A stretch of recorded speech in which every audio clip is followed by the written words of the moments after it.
जब किसी पर आरोप लगता था तो कहते कि इस्तीफा दो। अब उन पर भी आरोप लगने लगा तो अब वो मानेंगे कि लालू यादव को गाली देना, मुलायम सिंह को गाली देना, दलित पिछड़े नेताओं को गाली देना कि भ्रष्ट है।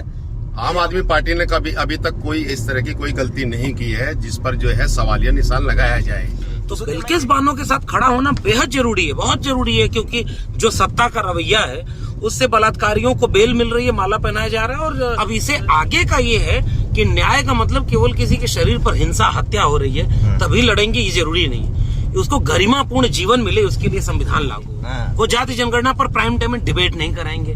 वो प्रोफेसर्स में 1000 में से 5% टोटल 95% पॉपुलेशन के लोग यूनिवर्सिटीज में हैं, उसकी रिपोर्ट लोकसभा में आई है, उस पर डिबेट कभी नहीं।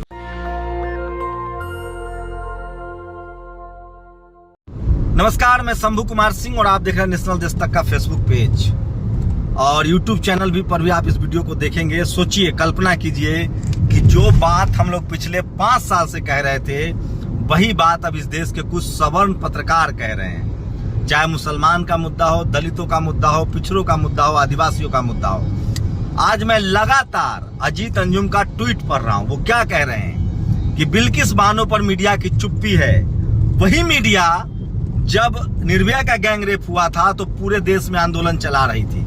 बीजेपी के भ्रष्टाचार पर इन मीडिया की चुप्पी है। वही मीडिया मनमोहन सिंह के खिलाफ, लालू यादव के खिलाफ, नीतीश कुमार के खिलाफ तो अभी भी कैंपेन चल रहा है। तो सोचिए, अब जाके सवर्ण पत्रकार भी ये सारी बातें बोलने लगे। लेकिन अभी भी रुक जाइए, थोड़ा सा ठहरिए। इन सवर्ण पत्रकारों को अभी भी हिंदू मुस्लिम समझ में आ रहा है, बिल्किस बानो समझ में आ रहा है, लेकिन SC ST OBC माइनॉरिटी का जो संवैधानिक हक अधिकार है उस पर ये अभी भी मुंह नहीं खोल रहे हैं। हाँ, कास्ट एट्रोसिटी पर इन्होंने बोलना शुरू कर दिया है क्योंकि ट्विटर है, ट्विटर का जमाना है, लोग सवाल भी पूछ रहे हैं। मैं इसलिए बार बार कह रहा हूं कि ये जो हम लोग लगातार पिछले 4-5 सालों से आपको आगाह कर रहे थे कि मीडिया जातिवादी है, मनुवादी है, ब्राह्मणवादी है, अब उस पर ये लोग खुद ठप्पा लगा रहे हैं। सोचिए, हिंदू मुस्लिम का मसला होगा, ये सवर्ण पत्रकार बोलेंगे। SC ST OBC माइनॉरिटी की पिटाई होगी, कास्ट एट्रोसिटी होगी, यहाँ भी ये जातिवादी मनुवादी पत्रकार बोलेंगे। लेकिन बात जब आपके हक अधिकार की होगी, बात जब आपके आरक्षण की होगी, तो ये पत्रकार आपसे नहीं बोलेंगे। अब मेरे साथ एक खास मेहमान है, 2 लोग हैं जिनको आप देख रहे हैं। लक्ष्मण जी, आइए जरा और बताइए कि लगातार छाती पीट रहे हैं तमाम सवर्ण पत्रकार जो टीवी छोड़ चुके हैं और यूट्यूब पर है, फेसबुक पर है, सोशल मीडिया पर है कि मीडिया बिल्किस बानो पर नहीं बोल रही है। क्या अभी भी मनुवादी जो पत्रकार, सवर्ण पत्रकार हैं, वो बहुजनों के साथ नहीं आए, उसके हक अधिकार की बात नहीं करेंगे?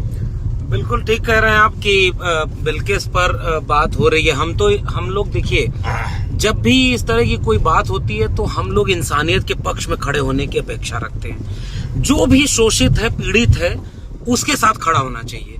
तो बिल्किस बानो के साथ खड़ा होना बेहद जरूरी है, बहुत जरूरी है, क्योंकि जो सत्ता का रवैया है उससे बलात्कारियों को बेल मिल रही है, माला पहनाया जा रहा है, और जो बलात्कार का शिकार है उसको न्याय नहीं मिल रहा है। लेकिन न्याय का जो सपना है वो जाति धर्म से ऊपर होता है। अगर आप न्याय के पक्ष में खड़े हैं तो आपको जालौर वाले घटना में एक 3री कक्षा का विद्यार्थी बच्चा वो जाति के शोषण से मर गया। उस पर भी सवर्ण मीडिया बोल रहा है लक्ष्मण जी। लेकिन आप जैसे अभी लॉ कॉलेज में OBC को आरक्षण नहीं है। हाँ, उस पे नहीं तमाम जो अधिकार है संवैधानिक, जो रोजी रोटी का सवाल है, जो SPDM का सवाल है, CM PM का सवाल है, आरक्षण का सवाल है, उस पर अभी भी नहीं बोले। मैं उसी पर आ रहा था कि दबाव इतना बन गया है कि जालौर की घटना में एक बच्चे के मारा जाना ऐसा नहीं है कि इस देश में नहीं होता होगा या इससे पहले नहीं हुआ होगा, लेकिन अब इस पे देश में बहस हो गई, आंदोलन खड़े हो गए। अब इसे आगे का ये है कि न्याय का मतलब केवल किसी के शरीर पर हिंसा हत्या हो रही है तभी लड़ेंगे, ये जरूरी नहीं। उसको गरिमापूर्ण जीवन मिले उसके लिए संविधान लागू हो, उसके लिए न्याय हो,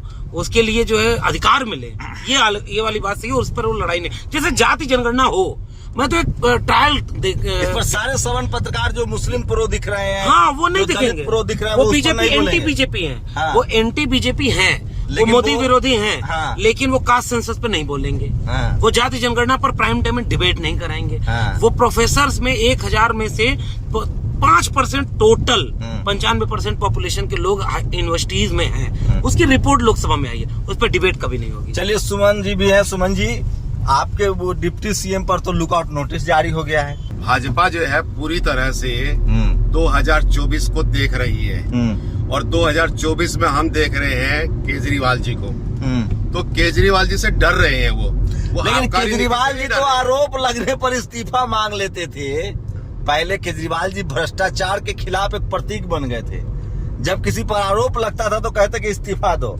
अब उन पर भी आरोप लगने लगा तो अब वो मानेंगे कि लालू यादव को गाली देना, मुलायम सिंह को गाली देना, दलित पिछड़े नेताओं को गाली देना कि भ्रष्ट है, ये अब उनकी गलती थी और अब उन पर भी वही सब आरोप लग रहे हैं।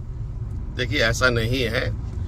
अगर मान लीजिए गलती हुई है, गलती हो रही है तो जो है वो सवाल उठ रहे हैं। लेकिन आम आदमी पार्टी ने कभी अभी तक कोई इस तरह की कोई गलती नहीं की है जिस पर जो है सवालिया निशान लगाया जाए।